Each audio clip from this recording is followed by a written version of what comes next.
flux represents the number of magnetic field lines that pass through the plane of a loop.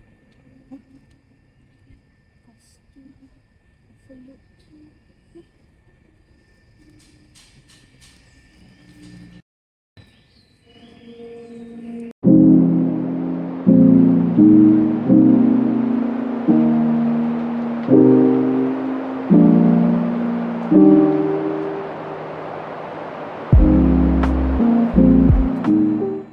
Magnetic flux. Let me explain. Magnetic flux represents the number of magnetic field lines that pass through the plane of a loop. Consider the loop of wire with cross-sectional A in the presence of magnetic field strength of B as shown. To help you understand better, let's take a look at the analogy of magnetic flux.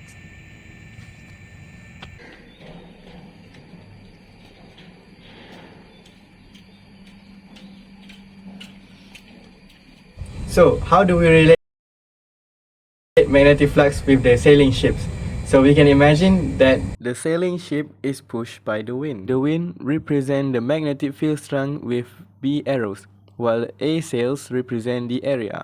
Just like the wind can push the ship's sail, the magnetic field lines interact with any area can cause magnetic flux to occur. However, here we are just assuming that the wind passes through the sails as magnetic field lines passes through the area.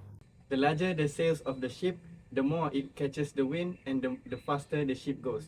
While when the ship has a smaller area of the sails, it catches a less wind and make the ship go slower.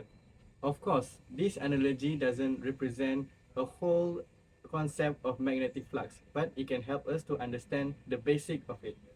Magnetic flux equation can be derived, which is phi equals to B A cos theta. B is the magnetic field strength, A is the area, and cos theta is the angle between normal and B.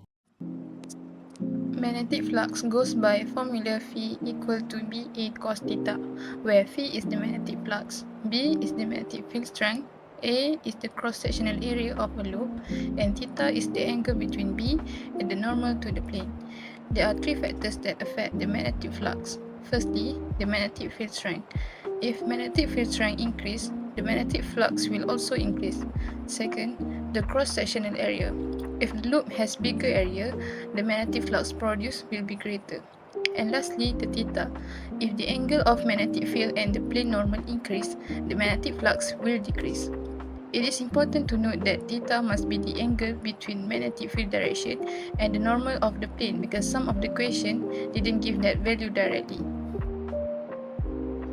Let's try to answer a question. The question states that there is a magnetic field strength of 5 microtesla passes through a circular loop with 5 osmani negative 3 meters squared.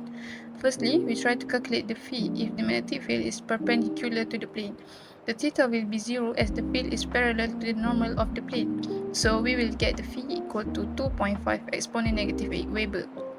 Next, the question asks if the plane of the loop makes an angle of 40 degrees with respect to the direction of the field. The theta is not 40 degrees as it is not the angle with respect to the normal. So we need to subtract 40 from 90 degrees as the normal is perpendicular to the plane. And we will get 1.61 exponent negative 8 Weber as the answer. Both of these answers prove that if the theta is larger, the magnetic flux produced will be decreased. The measurement and manipulation of magnetic flux are central to numerous technological advancements and natural phenomena. For instance, it is integral to the operation of many electrical devices, such as transformers and electric generators. In conclusion, magnetic flux is a measure of the total magnetic field passing through a given area. It is a useful tool for describing the effects of the magnetic force on something occupying a given area. Understanding and calculating magnetic flux allows us to harness the power of magnetic fields in various applications from power generations to telecommunications.